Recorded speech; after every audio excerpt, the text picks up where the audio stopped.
السلام علیکم۔ رمضان نکلنے کو ہے، طاق راتیں بھی ختم ہوئی۔ آج 27واں روزہ ہے۔ مجھے یقین ہے کہ آپ سب نے کل دل لگا کے عبادت بھی کی ہوگی، دعا بھی کی ہوگی، مغفرت بھی مانگی ہوگی، یہ بھی کہا ہوگا کہ اللہ ہم پر رحم کر، یا الہی ہمارے لیے آسانی کر، یا اللہ اس قوم سے، اس ملک سے جو آزمائشیں ہیں وہ دور کر دیں، جو تکالیف ہیں دور کر دیں۔ تمام عالم میں مسلمان جس ایک مشکل وقت سے گزر رہے ہیں، اس وقت سے ہمیں پناہ دیں۔ ہم سب نے دعائیں کی ہوں گی، گڑ گڑا کے، سر جھکا کے، سجدے کیے ہوں گے، لیکن یہ دعائیں، یہ سجدے ایک عرصے سے ہم کر رہے ہیں۔ ہر سال ان طاق راتوں میں اجتماعی انفرادی عبادات کی جاتی ہیں، دعائیں کی جاتی ہیں، تو پھر ہماری دعا میں وہ اثر کیوں نہیں جو کہ ایک مومن کی دعا میں ہونا چاہیے؟ ہماری دعا میں وہ اثر کیوں نہیں جو ایک کلمہ گو کی دعا میں ہونا چاہیے؟ ہماری دعا میں وہ تاثیر کیوں نہیں کہ جس سے ہماری تقدیر کہیں بہتر ہو جائے؟ علامہ اقبال نے جو فرمایا، خودی کو بلند کرنے والی بات کہ ہر تقدیر سے پہلے خدا بندے سے پوچھے تیری رضا کیا ہے۔ یہاں بات رضا کی نہیں، یہاں تو ہم گڑ گڑا کے، دل لگا کے دعائیں کر رہے ہیں، اللہ تعالیٰ سے مغفرت مانگ رہے ہیں، استغفار پڑھ رہے ہیں۔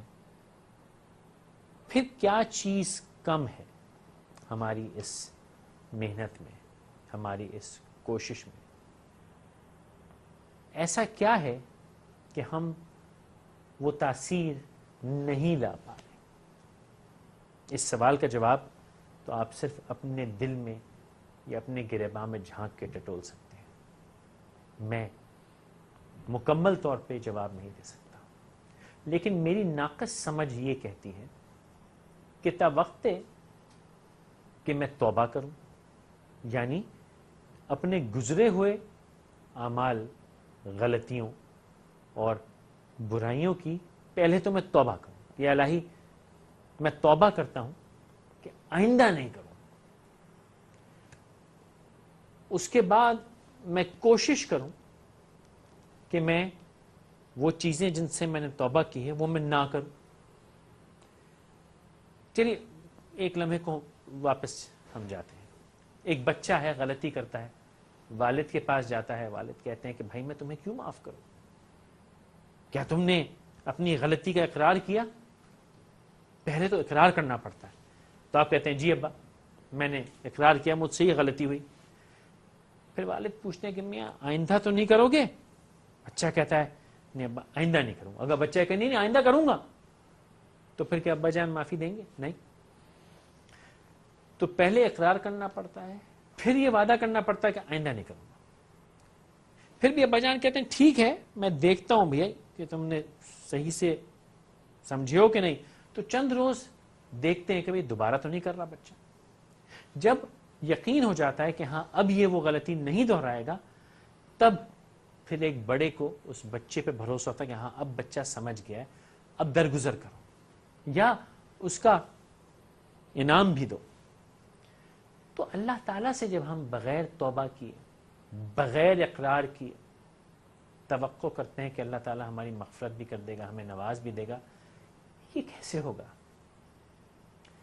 ابھی بھی کچھ نہیں گزرا، ابھی بھی کچھ وقت باقی ہے، کیونکہ یہ سانس ابھی باقی ہے، یہ لمحہ بھی ہمارے آپ کے ہاتھ میں باقی ہے۔ فوراً اس سے پہلے کہ یہ سانس نہ رہے، کیوں نہ ہم اپنے تمام غلطیوں کا اقرار کریں۔ ایک طریقہ یہ ہے کہ کاغذ قلم لیجیے اور لکھیے کہ میں نے یہ غلطیاں کی۔ ایک بار لکھ کے دیکھیں کہ کتنی بھیانک فہرست بنتی ہے، کہ ہم کتنے گناہ گار ہیں۔ ایک فہرست بنائیے، چھوٹی سے چھوٹی، بڑی سے بڑی غلطی کی۔ جب وہ فہرست بن جائے تو اقرار ہوا. پھر دل میں، جہاں اللہ رہتا ہے ہمارے دلوں میں، وہاں اپنے دل میں توبہ کریں کہ یہ غلطیاں میں مانتا ہوں میں نے کی، اور اب میں توبہ کرتا ہوں، وعدہ کرتا ہوں یا الہی کہ اب میں یہ غلطی نہیں کروں گا.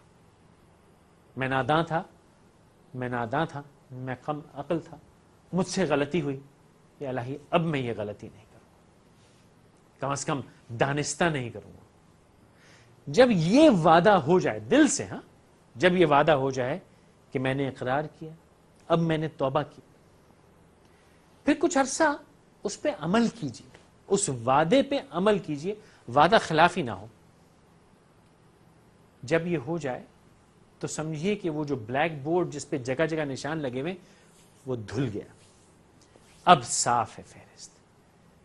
پھر اس موقع پہ ہاتھ اٹھا کے گڑ گڑا کے اللہ تعالیٰ سے مغفرت مانگیں، رحم مانگیں، اور اپنی اس کوشش کا صلہ مانگیں.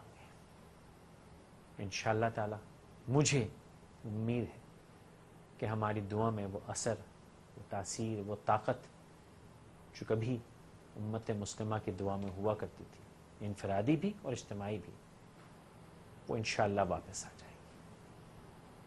کل پھر ملاقات ہوگی، تب تک اجازت دیجیے. فی امان اللہ.